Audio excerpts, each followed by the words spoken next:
the soil is really soft. Large streams often occur inside the soil, thus causing the nonlinear stiffness and damping behavior. So in order to model this behavior, a linear equivalent approach is proposed to account for the nonlinear material behavior in this case.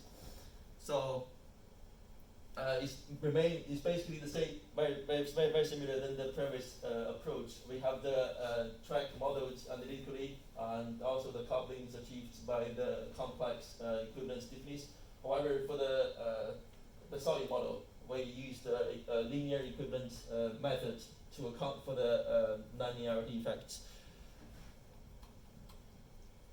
So basically, for the linear equivalent approach, and the analysis remains linear. However, the soil properties are updated as a function of stream level. So as we can see, this is the updating curves we use for the linear equivalent approach.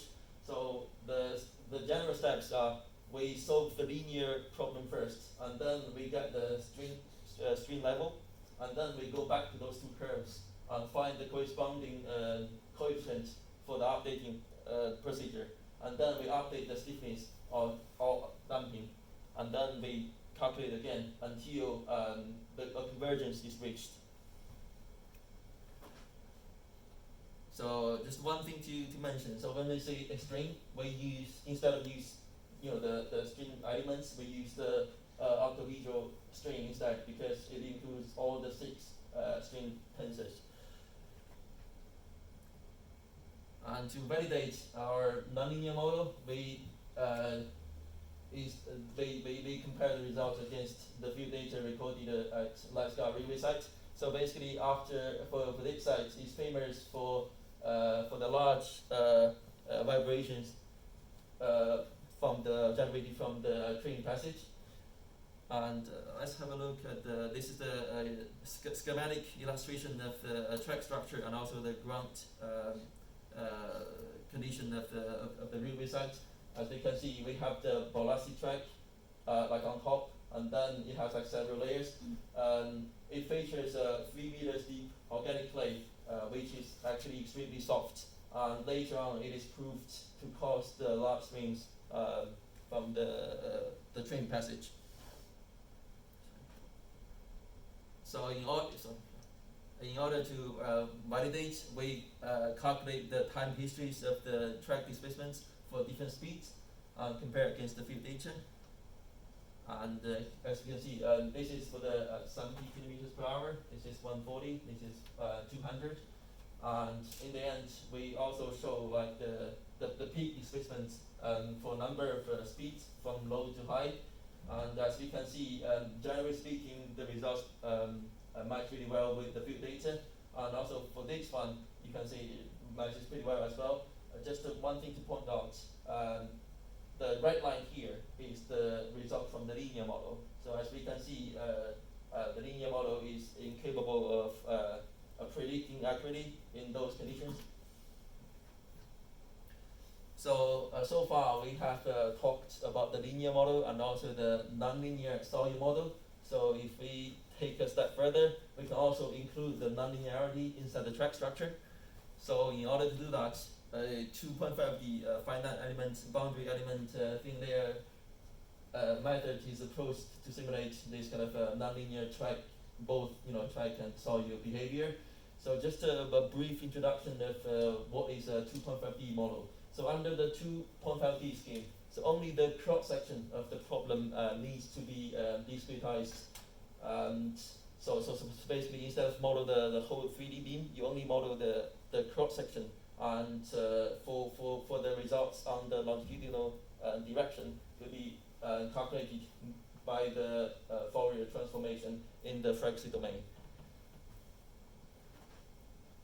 And this is the structure. So as we can see, the track structure is instead modeled by the 2.5D finite element model.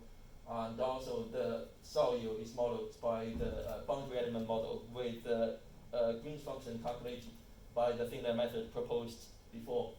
and the coupling is achieved on the horizontal plane between at the bottom of the track structure and also at the top of the solute. And just have a little bit closer look at the coupling. And as we can see, in order to achieve the coupling, we need the traction from all three directions, and it is more accurate than the Paris model. And then the combination of the the free field response is given by this function, and it looks very messy. But if you be more patient, you see like all the items inside are either defined or calculated already. So this is the result from the thin layer method we proposed before, and this will be the size of the finite element at the bottom, and also the n is the total number of the boundary elements in the interaction part. And as we can see, the result here is in the wave number and High-Speex domain. So in order to get the result back to the time and space domain, a double Fourier transformation is required for this procedure. And then the nonlinearity is achieved by using the same approach as proposed before. So we, instead of just applying the linear equivalent approach on the solute, we apply for both the track structure and also the solute. And just at the end of this model, we just want to do a little bit of comparison. So basically, what we do here is that we have a beam overlaying on top of a homogeneous solute. So we compare the results from the nonlinear solute model with the results from the nonlinear track solute model. So basically, the only difference is in this case, our track model the nonlinearity is included in this model. So as we can see from here, and the red line is from the nonlinear track and solute model, and the blue line is for the nonlinear solute model only.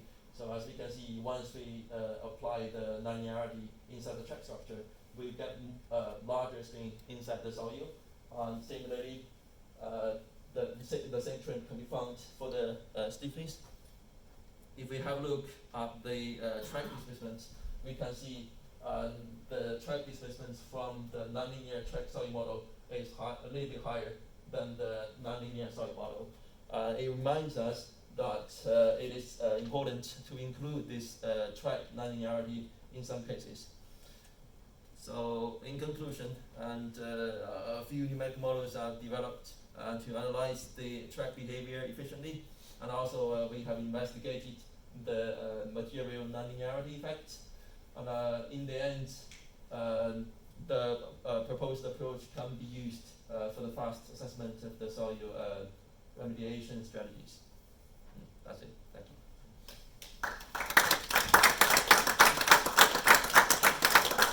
Yes, thank you for all speakers for today. I would like to invite for questions. Yes. I just when I was going through the last presentation, I was waiting for the what's this critical velocity, and I just wondered. I mean, is the Mach number of this thing approximately 1? Are we talking about 120 meters per second in the for wave propagation? Yeah, in my model, it's just to, I exaggerated that value to show you the Mach cons. But in that cell, the Rayleigh wave speed was around like 70 meters per second.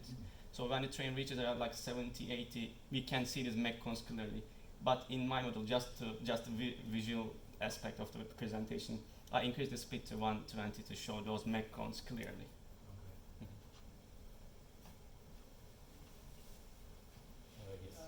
Sorry, I forgot your name, but you mentioned in the second presentation you were using abacuses. Me? Yes. Yeah, right. Yes. Did you find that you had enough resource within the university to do your modelling and run your simulations?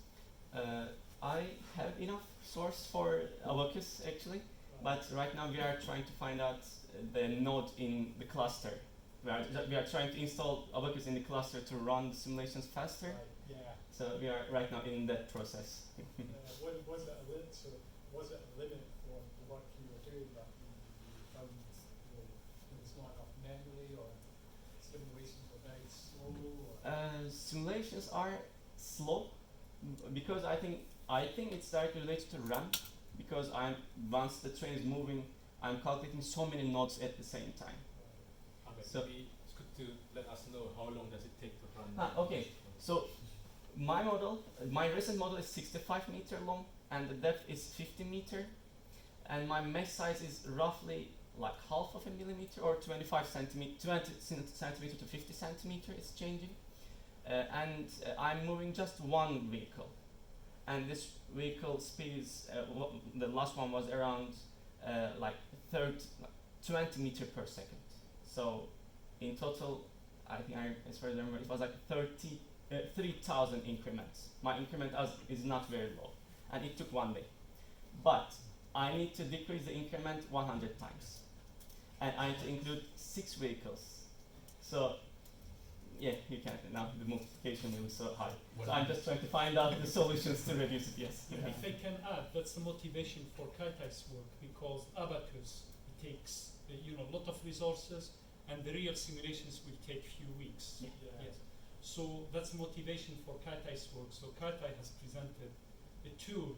It doesn't take every detail into account, but it takes the big parameters, and it's shown to work. So it's a lot faster to predict with Kaitais approach. But with Ahmed's approach, it takes a lot of details into account. It takes a lot of resources, without talking about the experimental work. Experimental work, it's more expensive and takes a lot of work as well.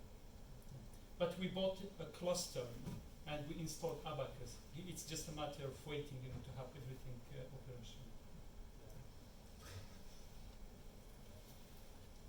Just on the modelling front, you mentioned there the kind of size of your elements. Have you investigated how sensitive your results are to the size of the elements? Yes, I did for the calibration and my models too. So I started with very fine model, but again not with the full train, and not very fine increment size. Not very fine time increment. So I started with very fine mesh, and I increased the size of the mesh like gradually. And right now I'm working on different types of element sizes too. For example, at one point it's 10 centimeter. Next to it, it's like 20 centimeter, 10, 20. So it's like between 2 sleepers. I'm just trying to reduce the number of the elements. So with this way, I'm just trying to compromise while getting the similar results. Right. So you're confident that your elements are small enough, but you're trying to make sure that you capture enough detail without it being too costly. Mm-hmm. So I'm comparing my results with like Kaitais cases, it's Let's-Cart case, and I'm getting very similar results. I got really similar results with my very fine model. Now I'm increasing the element size at this point. But with comparing to Let's-Cart and with my collaborations, I think I'm confident. Okay. Any other questions from the audience? Yes, Greg.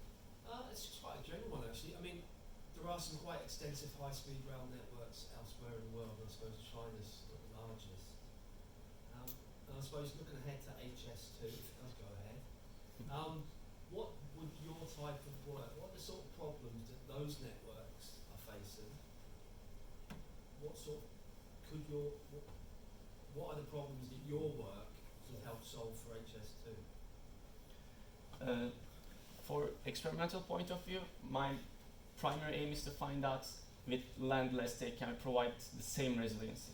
So with because in high speed 2 now they are buying the land, and sometimes they need to buy really much space, or they are going through really narrow spaces. So my first aim is to prove that GRS structure works as better than normal embankment structure. And second part, in terms of settlement, so ballast, it was obvious that reinforced concrete is going to settle less than ballast because it's non-linear and it is unbound material. So this is one point. But in addition Chinese experience, I mean, I'm not really sure what happened in China apart from coronavirus. But yeah, I'm not really sure about Chinese. Maybe I just want to add, just want to follow up that one. I think you have modeled the concrete as a linear material. Yes. I think it would be very interesting to consider cracking. Because Yes. concrete does crack. Yes. And I think in China they face this problem, so they have built. Can I comment? If you So a lot of cracking stuff. Yeah, definitely. They have experienced in China's network, cracks and settlements as well. So when they open the line, they make it big news. But when they reduce speed, they don't tell anyone. So that's known. But also in Germany, they used exactly the same slab track Max Vogel, and it showed cracks. So they know where is the problem. So the problem really is the settlement. At high speed, you have huge loads, and therefore a tiny settlement will make big difference at such a speed. What regards HS2, I have been more exposed, so I know how our work helps. First, experimental work when Ahmed was testing the slab track, the head of track of HS2 came here, and he examined everything, so he's aware of the work. But also the motivation of Kai-Tai's work, we did consultancy for HS2, and at that time it was about the effect of soft soils. If it's soft, it means the rally wave speed is low, and therefore the train speed will reach it easily. So we did some consultancy, and we gave answers. So in other words, what we told them, they have to stiffen the soil. When you stiffen it, so you raise the rally wave speed, and therefore your train speed is not going to catch up with it. So that's numerical modeling, but using similar 3D modeling of Ahmed's approach. But now with Kai-Tai's approach, you can have quick, answers rather than wait, 3 weeks for one simulation. I think it's few hours with Kai-Tai's work. No, it's like one model Monday. Yeah, okay, one month. It's fine. It's a few hours. Let's say a few hours. So that's hopefully the impact on HS2. One last question from the audience. Yes. In experimental work, I saw, or maybe I was wrong, but you had the railway track was separate. They were decoupled. Is that correct? Do you mean rails are discrete on the sleepers? Yeah, I can. It's a three steel sections. So looking at the screen, the train's going this way. Okay.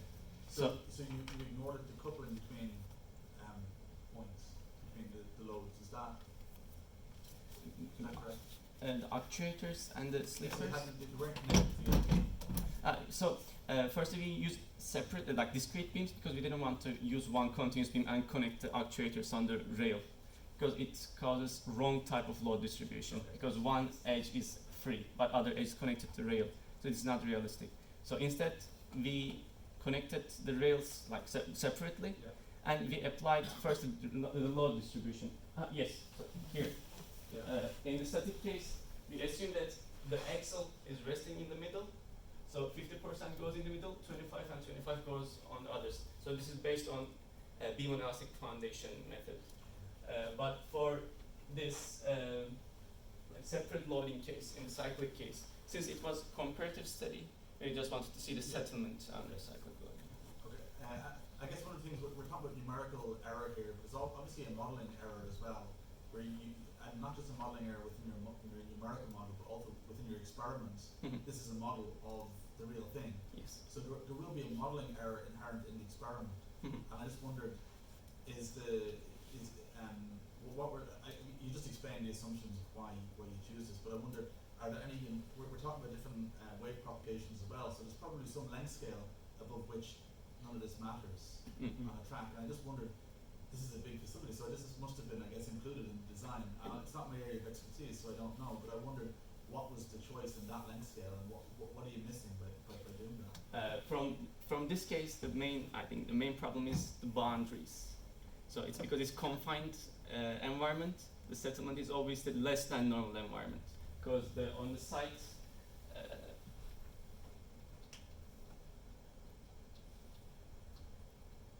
here.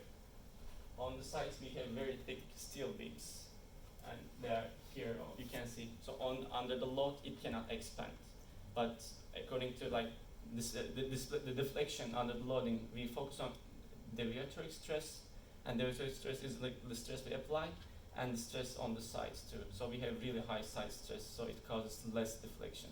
So this is, I can say, this is the main, restriction of this test. But it's a comparative. Yeah, it's a comparative study. And the advantage of using full scale was while calibrating, because I just copied everything, all the dimensions and all soil parameters, and the agreement was very well. And we performed so many soil tests, like plate loading tests and DCP tests at some certain locations to understand what the soil parameter really is.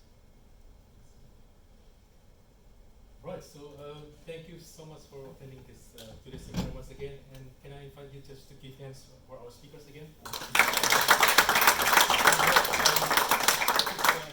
the back, so feel free to help us. Thank you. Presumably, there's an opportunity when ASF2 is built to actually incorporate tests section of track implementation, so that in the future you can learn from different